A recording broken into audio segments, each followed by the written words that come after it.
This program is designed to provide general information with regards to the subject matters covered. This information is given with the understanding that neither the hosts, guests, sponsors, or station are engaged in rendering any specific and personal, medical, financial, legal, counseling, professional service, or any advice. You should seek the services of competent professionals before applying or trying any suggested ideas.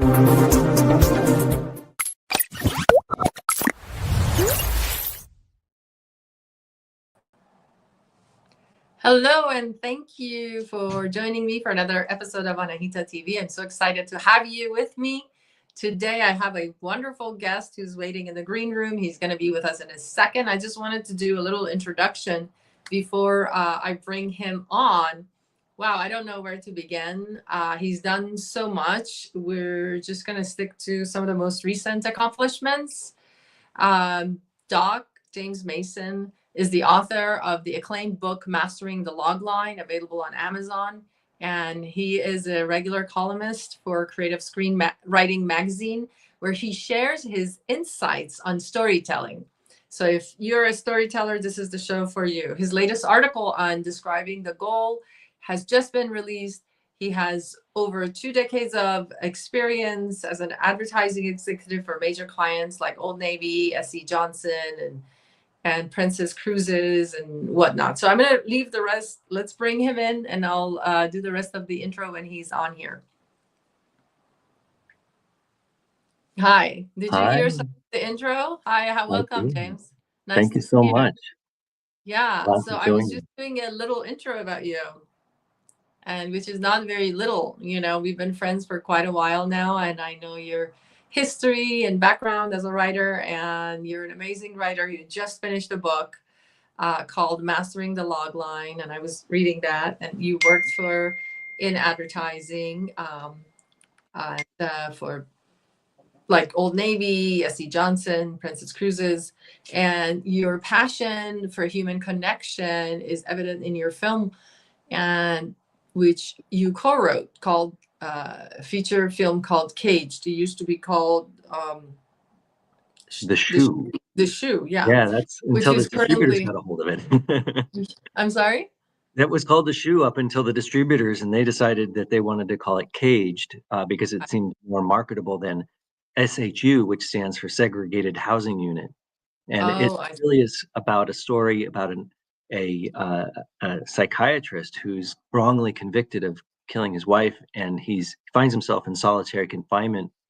And even someone with the kind of advanced mind of a doctor, can't survive the horror of solitary confinement, what the mind does to itself for not being able to communicate.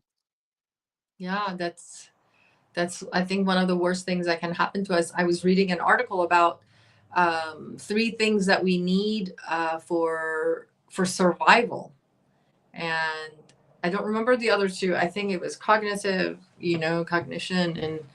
and one of the main ones was actually your femur, your thigh bones. Because isn't that weird? Yeah, because if you can walk yourself to meet friends and family, that's how you survive. I was like, wow, like that's how important our legs are, because we can be autonomous and historically speaking, I guess so, yeah. And I thought that was amazing. I thought that was very such an interesting thing for survival. So I want to finish your your little intro. It's actually pretty good. It's long, and it's basically just a few tidbits of what you've done so far. So Caged is now streaming for free on Amazon. So everybody go check it out. Let us know in the comments what you think. You also co-wrote the popular award-winning English language samurai short, Yae, Blind Samurai Woman. I saw that, and that was, oh my God, what an amazing film. Yeah, the director, Akiko Izumatani, she is a member of my writers group we've been, in the same writers group for maybe 15 years. And this will go to one of the things I talk about is, the reputation and recommendation are 2 of the ways that a writer can get their stuff read. And that reputation starts with your peer group. And so when we were both, just learning how to write, we got into this writers group.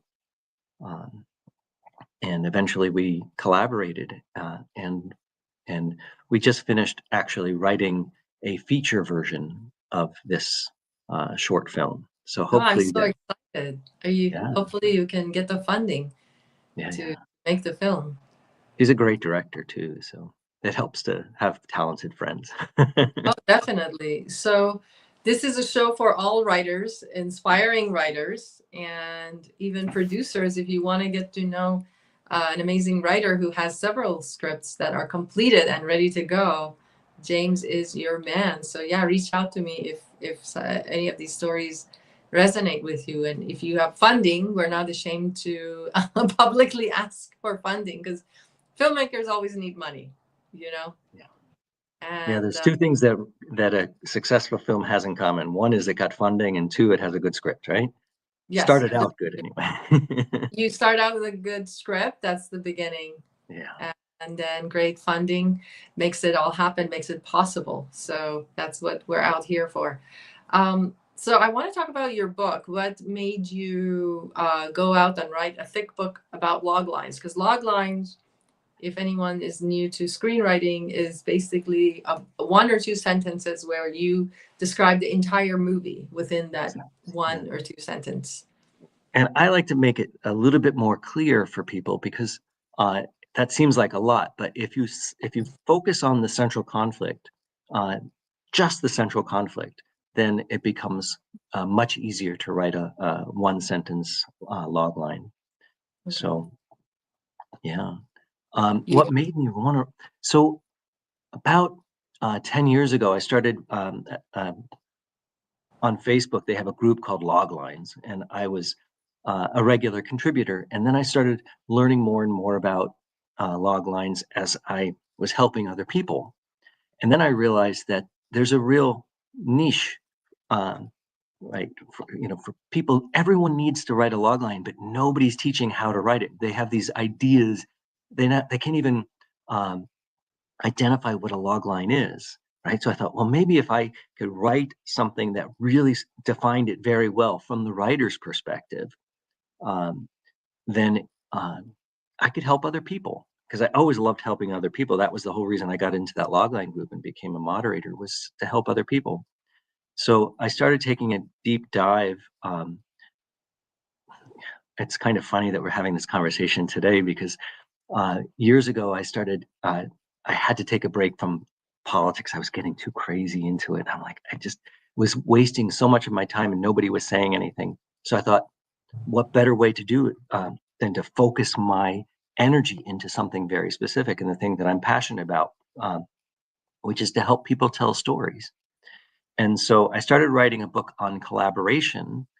And I have this idea that if you can come up with the premise, the log line, and the thematic statement, or how the author sees the world through their story, then you really can get to onto the same page with your collaborators, right? If you can really define those three things.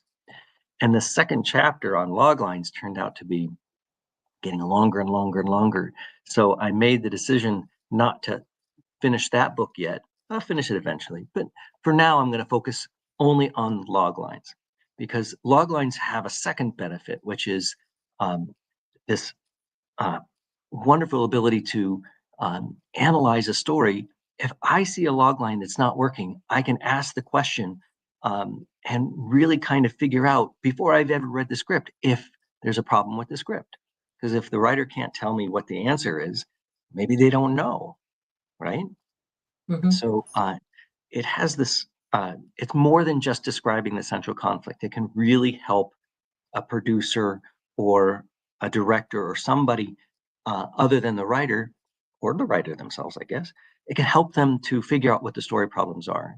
So, and then I had this idea, well, that a log line is sort of like an outline, and you don't need to have written the script in order to write a log line. In fact, if you come up with an idea or a premise, then if you write the log line, then you're really breaking down all the elements of a story that you need to have present in your script. So it can serve as a one sentence outline before you've ever written anything. That's my pitch for writing the log lines before you write. But the idea of writing the script, writing this book meant that I had to kind of get on the same page with my reader as well. And the problem that I have with people is that we all have different understandings of what words are. Like, for instance, the idea of a inciting incident, just to pick something out of the blue. The inciting incident, we all kind of understand an inciting incident gets the story started. But do you really know what an inciting incident is?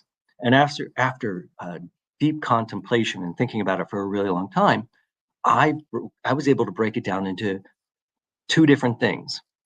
One is the triggering events that change the status quo of the main character, and what I call the inciting epiphany, which is their awareness of the potential, or maybe not even potential, but the negative consequences for not acting, right?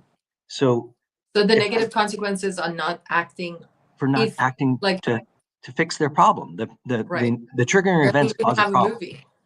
Yeah, and that's the whole idea, right? You have a central conflict, which is the problem starts with the triggering events. The character becomes aware of it, and then it's resolved in the climax, right? And everything happens in between are escalations or roadblocks.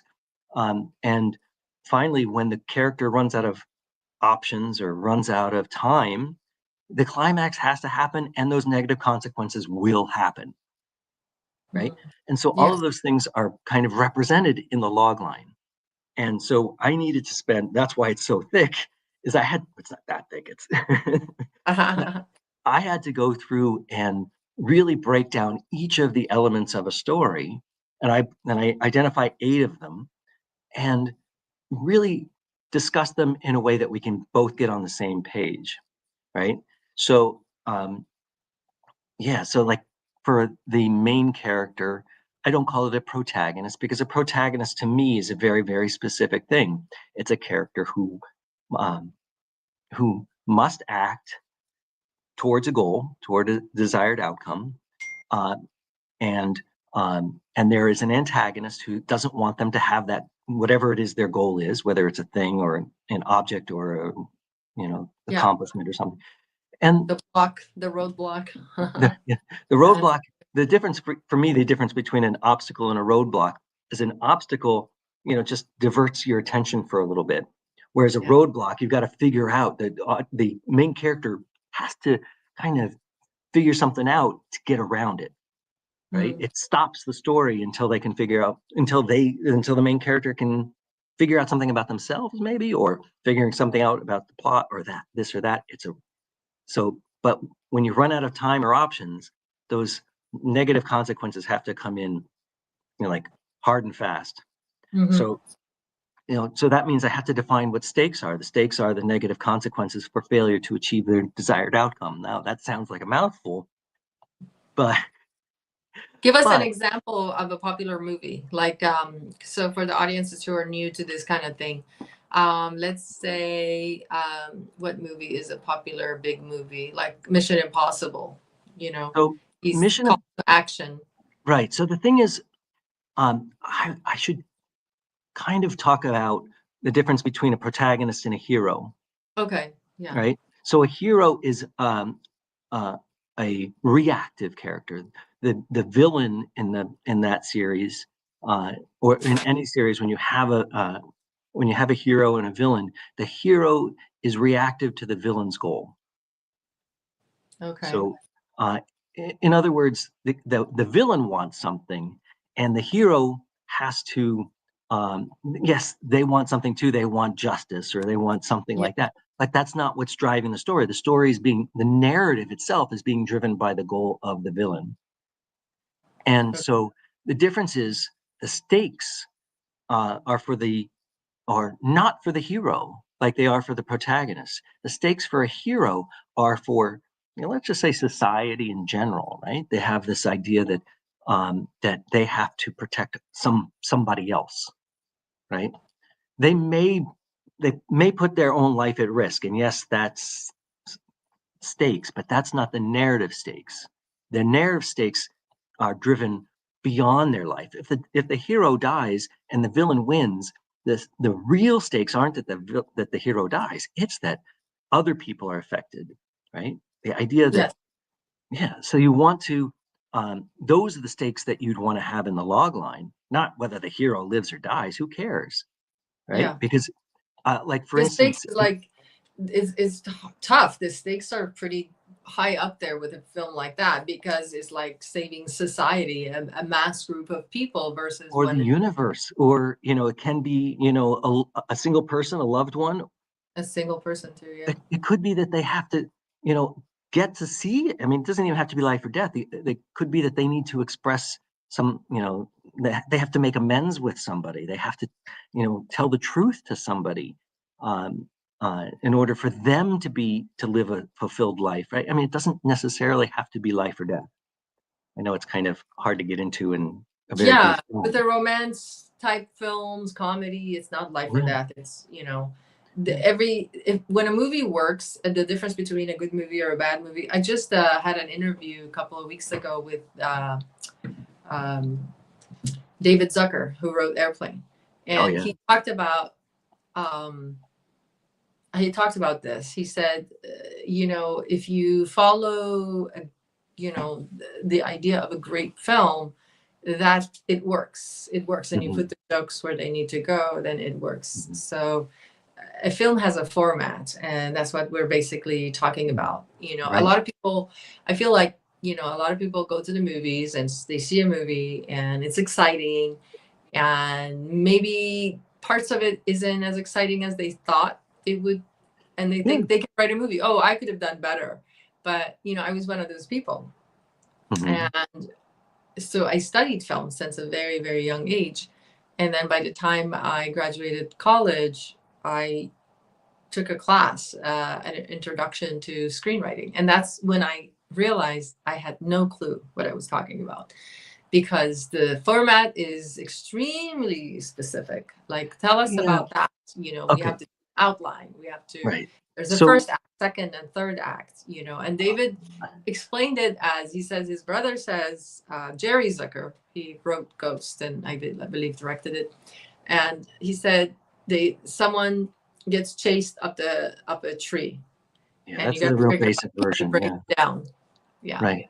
So, and my philosophy is slightly different. It's that a main character I call the 6 different types of main character. And I'll say the protagonist and the hero are the 2 most basic kind. But then I have a resistor character, like in Ghost, the character doesn't want to believe. And then I have a trailblazer character who they have already changed, and the world has to change around them. And then there's observer characters. Those are the types of characters that are maybe narrators, like in Shawshank Redemption. That's the most famous one. Red is really the main POV character, and he's affected by a focus character, another character, Andy Dufresne.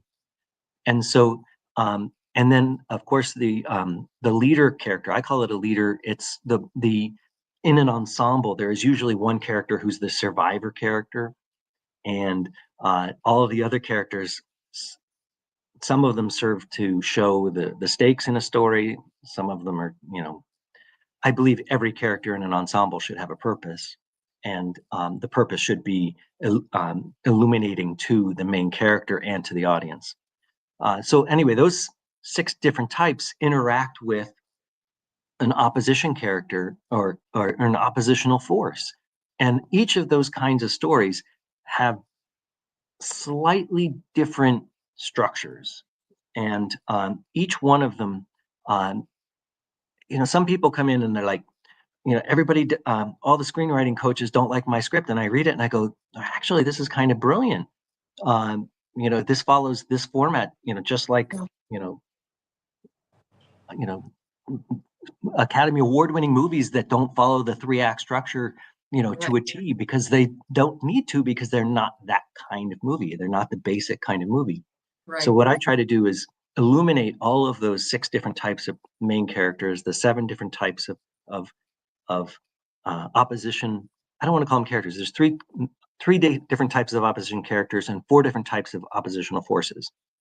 I'll be very brief. So you have an antagonist. An antagonist is the most basic kind. That's the character who is just opposed to the protagonist. They have no real goal other than to not let the protagonists achieve their goal. And then you have the villain who drives the narrative, like we talked about. They have a goal. They're not the protagonist, or they're not the main character. The difference between a villain and a main character is POV and stakes and many other things. But the 2 main things being, so then there's the monster. The monster is, as a character, it doesn't have to be, body horror monster. It can be a sociopath, someone who is not affected by, they just move forward based on, I guess, the id, right? Basically, the idea of they don't have any morals. Id, yeah. Yeah. And then the 4 different types of the 4 different types of oppositional force. You've got culture, which is the most basic one. Every single coming of age story is My the oppositional. big fat Greek wedding would be culture. Sure. Yeah. Technology is a second one. I mean, we all think of Terminator as an example of oppositional force of technology, sort of a technological villain. Yeah. But it can be the idea that the main character has to survive in a world where AI exists, for instance, right? That's going to be technology as an oppositional force. Yes. And then the 2 bigger ones that everyone is like really super familiar with is the oppositional force of nature. When you have a hurricane that comes in and destroys the town and you got to survive, or the Twisters was just the movie that just Twister movie.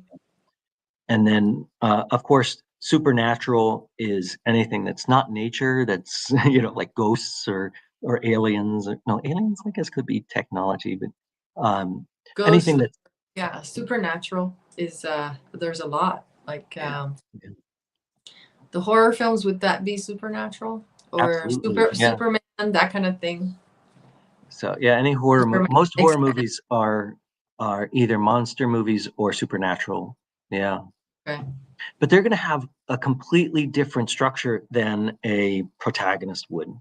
Like in a horror movie, usually the audience understands through dramatic irony at the halfway point or midpoint what the weakness of the monster is. And so for the second half of the movie, we are engaged with hoping that the main character figures out what we already know, how to defeat the monster. Right? So that's not, you wouldn't use that structure with the protagonist. I mean, you might. I mean, I can think of examples, but so when anybody says there's one way to make a movie, I go, there's many different ways. Yeah. There's many different kinds. And as long as your puzzle pieces fit well together to make the movie, as a complete whole, you're okay with, having a passive main character, like in Kenneth Branagh's movie a couple years ago. They had the whole movie was that was the one that was set in Ireland during the Troubles. And I don't know if I've seen that movie. Oh, it's a wonderful. It's actually sort of a autobiography. It's about him as a child. Why am I blanking on the name? Anyway, the whole story is told through this young boy's perspective. The whole movie, if there's a dialogue between 2 characters, we don't see it unless the boy sees it. Mm. So it's beautiful. He's totally passive. He has nothing to do. I mean, he's just observing. And so those kinds of movies are valid movies as well. Right. So there's several, yeah, you're right. And some European films, you know, they don't feel like they have a structure, but they do. At the end, it makes sense. But when you're watching, it's like, yeah, la la la la la, you know, yeah. it's kind of like day-to-day average incidents that are happening. But then Slice of something, life, yeah. yeah, and Mhm. something amazing La at the end. Dolce Vita is one that when I first got into screenwriting, and I'm like, this doesn't follow any of the rules, and you're telling me there are all these rules. What about this one? And what about this one? And I'm like, every movie I looked at was like, it didn't conform to the rules that everybody was telling me I had to conform to, right? I'm like, no, wait. I want to give people the permission to not follow the basic form, but follow Right. the structure that is required for the type of conflict that they are presenting. True. So understanding conflict is the most important thing.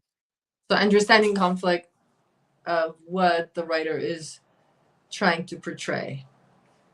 Yeah, the central conflict of the story is, well, for me, I start with how do I want the audience to feel at the end of a movie? And that's going to define how the resolution of my central conflict. And then I want to make sure that my characters have enough stakes that the audience cares about what's happening. And so you can see I'm working backwards. Yeah. And then how do I set up those stakes in a way that are basically the resolution is a payoff for everything that I have to set up in the beginning. Right. So yeah, then what is absolutely necessary for the audience to understand, for the audience to understand what the conflict is from the perspective of the main character. Therefore, we have to know things like the status quo, the triggering events in a story, right? The triggering events don't have to be something that the main character is aware of. It has to be something the audience is aware of. It has to be necessary for the audience. If it's not necessary for the audience to know this information, it doesn't really belong in a script. Maybe it does in a novel, right? Yeah. And then the most important thing is the stakes. Absolutely 100%. If we don't care about, if for instance the main character doesn't care about what happens to him, or for stakes, there's no reason for us to care, the audience to care. So really, for me, there's nothing more important than stakes. But I have to understand why it's important for the character, right? And that's what the whole setup is about. That's what understanding the status quo is, and understanding what the character believes in. And all that stuff is, like, there's an old axiom. Billy Wilder said, if there's a problem in the third act, that's really a problem in the first act. So, Yeah. yeah. It's in the beginning. Yeah. You started, my dad always said that foundation is so important. Like he always described human beings or just anything, relationship, friendship, with having a good foundation, like a home. Like if you don't build a foundation right, after a while the house will topple down and kill everyone in it. And it's kind of like lying when you're new friends. If you lie in the beginning, then you've got to keep the lie going. And at some point, the lie is going to come out, and maybe your friend will forgive you, maybe not. You're risking the loss of that. So writing is the same. Like we have to prime it in the first act. If you don't set it up, and I feel like character, I spend a lot of time doing the character bios. I found like once one of my movies didn't work because I hadn't done enough work on one of the characters. Like what are the stakes for this character? If we don't know the person's, and with character, sometimes we write things that never end up in the movie. And that's what makes the character interesting. Like one of my characters I had that, for example, I'm just making this up. For example, we have that they were abused as a child, but it never comes up in the movie. but there is a slight anger or a slight twitch that they have that is unexplained. And I found that they say that's usually what makes the film, when the person has a tick or something interesting. I'm trying to think of a movie that happened. The character got the job because he was limping. I'm trying to think. It was like Medicine Woman or something. The doctor, I think he had a limp throughout the whole movie. And the reason he got the part was because the director said he was the only one who walked in with a limp. The actor didn't have a limp. Are you talking about The House, the doctor, TV show? huh? Are you talking about House, the TV show with Hugh Laurie? I think so. Was it that one? Yeah. Was Yeah, it that? he doesn't have a limp, and he doesn't have an American accent either. Right. I He's a believe he got the job. The director Mhm, said he walked in mhm. with a limp and he liked it. And the Yeah, director said, okay, you're hired. And because everybody was good, all the actors that came in were good, but he he was had memorable. extra, yeah, that would made him Mhm. memorable. So it's Yeah, yeah. interesting to watch a doctor. He's helping others heal, but he himself has a limp, has a Mhm. leg issue. So it's kind of ironic, kind of Yeah. interesting. So there's a lot of things that go into the film, into a Mhm. film, that people don't know. And I always say that, like what you said about the collaboration, that you even wanted to write a movie about it, the collaboration. One of the things I believe, like in the film industry, is buddies working together, and they don't let anyone in. So the newcomers always complain that they don't let anyone in. And let me tell you why. And as a newcomer, I didn't like it. But then I understood it. With the more I studied film, and I went to Pepperdine, got my degree in screenwriting, and then I did work quite a bit in different production companies.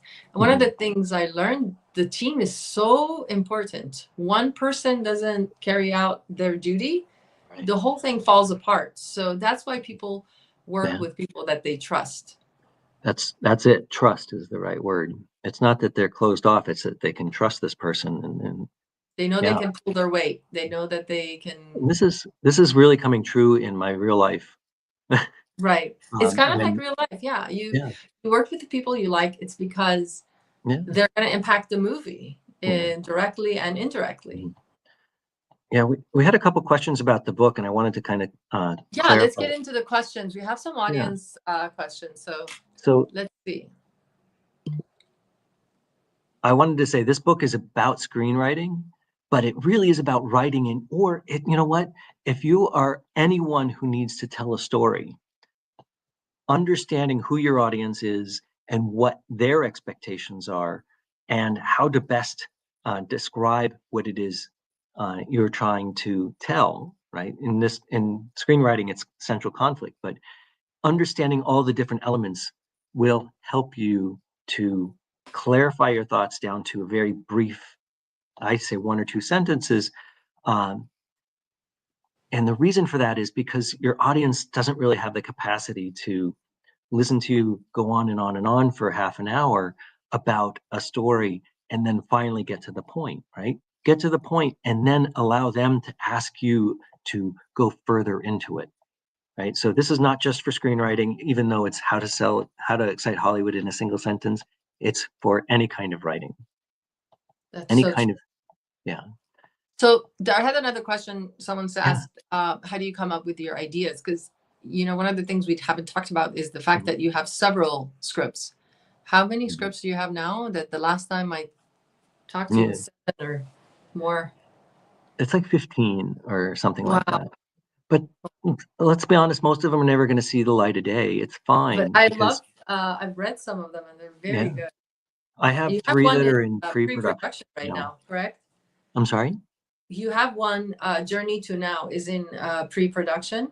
Yeah, and Where is Aldi that? is it's going to be shot in Washington D.C. and Georgia. So, oh, in South Carolina, there's a flashbacks to Vietnam. So, yeah, That's there, the alcohol, based on the alcoholic. yeah, yeah, yeah, yeah. I've read that. Well, that's a really good one. Yeah, and it just keeps getting better now that I'm collaborating with the director, uh, and so we have a female director on this project. Actually, the Thank producer I'm God. working with is the producer I'm working with is the president of Women in Film in the Carolinas. and she Okay. has a mandate to give voice to the underrepresented. And so she loves my writing, but she wants to have female directors, and I'm all on board for that. Sure. And so we have 3 projects that are in various stages of development. And Yay. yeah, and all 3 of them have female directors. And I want to tell you a fact, the sad fact. yeah. There are only 4% female directors in America. And can I tell you something about Iran? Did you know that in Iran, there are 50% female directors? As backward as that country is, Yeah. honestly, when it comes to film, there's a lot of women involved in writing, directing. I was shocked. It's the only, actually, did you know it's the only country in the world with that many female directors? Well, I think that there's the problem here, if I could be blunt, is that there are lots of female directors that get one chance. Just like, like if you go to like Sundance or places, film festivals, you'll see a lot of mix of male and female directors. And then the female director doesn't get the second chance to make the bigger movie, where the male directors seem to. And I don't understand that, except for I can think of one thing, and that is the stories that women like and the stories that men like are different. Right. Therefore, the distribution companies that are aiming towards male audiences, generally speaking, they produce more work because the stories that women like are great stories and tend to be, Less action oriented. less marketable. Let's put it that way, right? Marketable. I hate that word, but because I'm in advertising, so. But the idea is that if there were more women in distribution, then more of the stories that they want to see might get greenlit. So right? you solved the puzzle. We I didn't need more solve the. women in distribution. I'm shining a light on it. I'm not saying that that could actually be true, but I hope it could be true. And so I really want to see. I think it's culture. I have a different take. My take is that it's cultural. I feel like, because when I studied the history of screenwriting, most writers were female in the beginning because they were in the very early days when there was no money in it. Yeah. Yes, when they weren't paid well. Yeah. When they started getting paid, the men came in and shooed the women away. So screenwriters that get paid really well are usually female. Also directing. There's a lot of female directors. Also directing became a thing, and then men took over in the US. And I feel like it's like a bullying situation. In Iran, the difference is they don't get paid well. So gender doesn't really play a role because the box office is not like here. Their films, even though they're winning a lot in Sundance and they win a lot of European film festivals, but they're not where like American high stakes type, like superhero type films that get hundreds of millions of dollars of production. So I believe because finances aren't a thing in Iran, and I think that's why it's equal. Yeah. So men and women both have the same avenues, the same routes to pursue their goals as a writer, as a director. And I think that's where it comes down, in my opinion. Right. So someone asked about writing from life experience, and I have a really, I think, an interesting take on that. And I want to share it with you. Okay, go ahead. And then one of the first things I told you is that about collaboration is being on the same page with regard to premise and logline and thematic statement. And I refer to that as how you, the author, sees the world. You're telling the story through your eyes, right? So we need to understand why you, as an individual, are the only person to write this story, because it's your unique perspective on this story. And so when you're collaborating, that's more than one person with more than one perspective, right? So you have to come to an agreement on what it means. Like, for instance, Journey to Now is about forgiveness. It's a single word, right? But it really compels, it really is referenced in every decision that I make about what every scene is about, what every character is about, is about that theme of forgiveness. So life experience is right there with that. It's like, I'm not an alcoholic Vietnam vet. Hello, let me see if I'll just finish the story and maybe she'll connect with us again. Yes, just continue with the story while we wait for Anahita to join us again. Sure. So I'm not an alcoholic and I'm not a Vietnam vet. And therefore, that's not my life experience. But my life experience is having dealt with someone who was an alcoholic Vietnam vet. And so from a perspective, I do have a voice. I do have an understanding of it, and life experience does play a part in it. But in order for me to express a story, I don't need to have lived that experience. I wrote a really fun script about terraforming Mars. It's called Eden 2.0, right? Because Eden, the Garden of Eden, and it's a really wonderful story. But I've never been to Mars. Right. So that's not my life experience. How can I write about that? How can I write about a cardinal who's the main character? Because you've never been a cardinal. Never been a cardinal. But research. But I understand the idea of human connection, right? This is what all my story is about. If I had to say my voice, I like that my voice is a flawed individual searching for human connection. That's who I am, right? So if we're talking about life experience, that's what I'm writing from, not from the actual things, not from being a screenwriter, or not from being an advertiser or a father of four or what have you. I'm writing from that flawed perspective. I'm a flawed individual searching for human connection. So yeah, that's I think a commonality between everything I've ever written.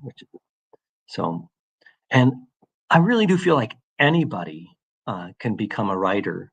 It's not just, yes, there's some natural talent to it, but really it's about, absorbing as much information as you can. I didn't realize just how many movies I had watched and how many stories that I knew about, that when I started studying about storytelling, I'm like, I had all of this history to draw from. And, so yes, this book is, hello again. Hi. This book is directed towards screenwriters to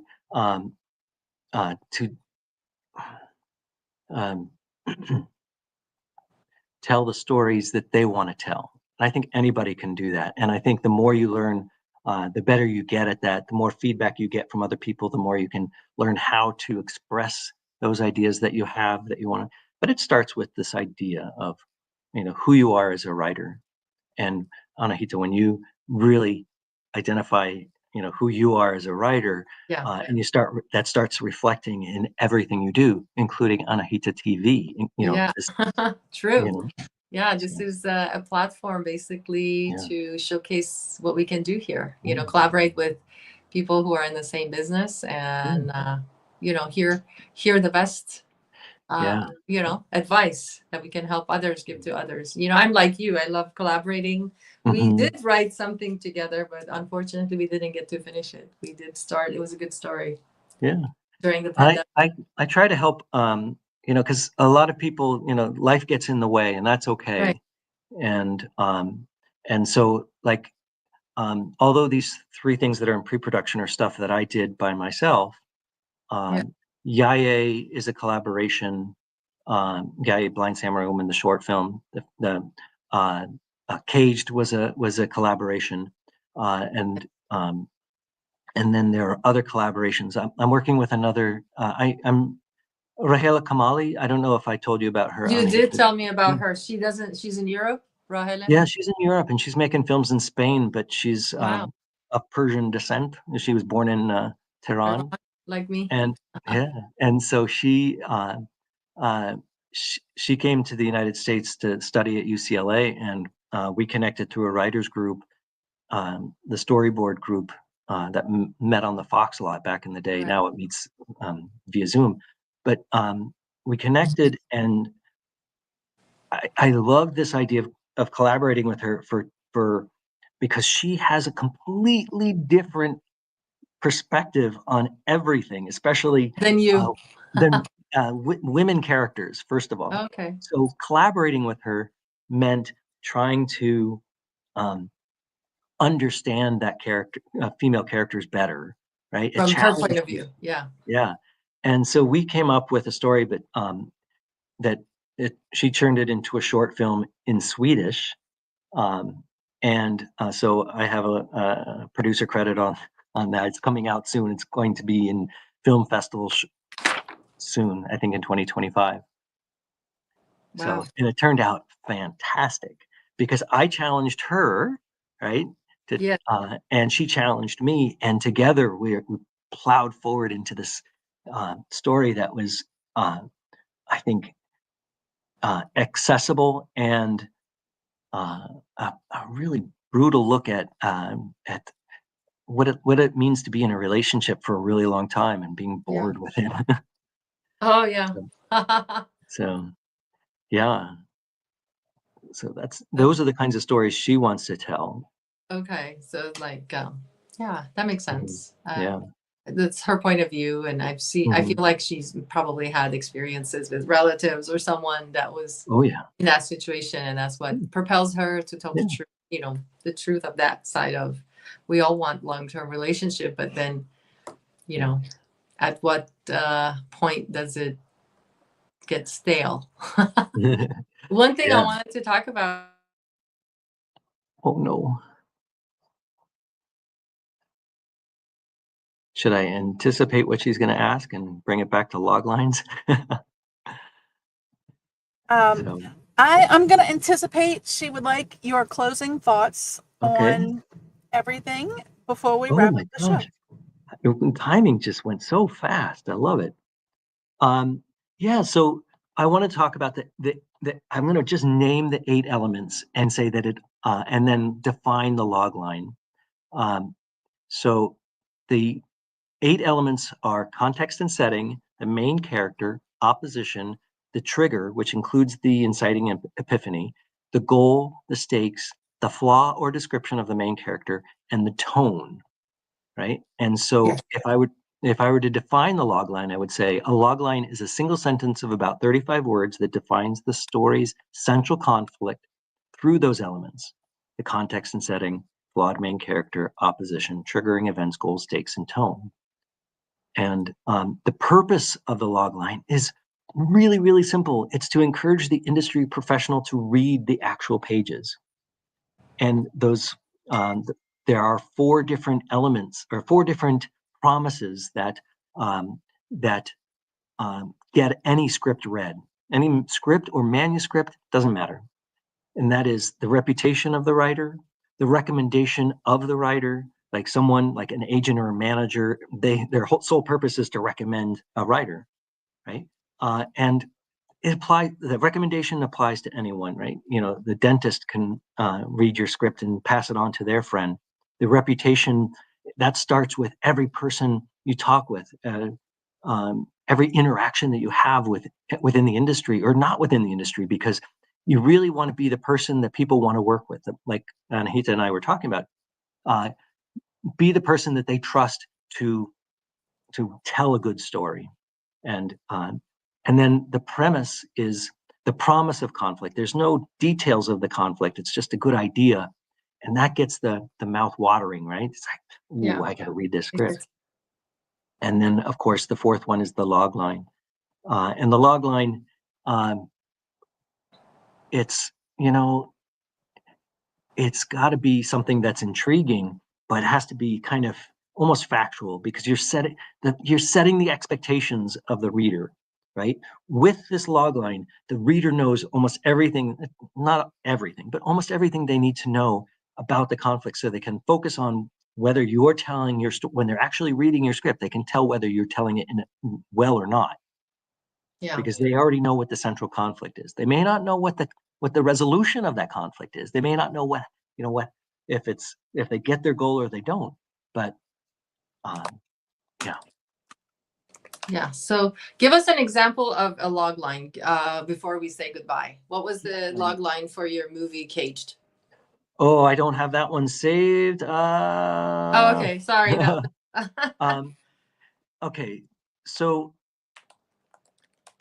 log lines are subjective, first of all. So I'm going to start with what I think is the best comedy of all time.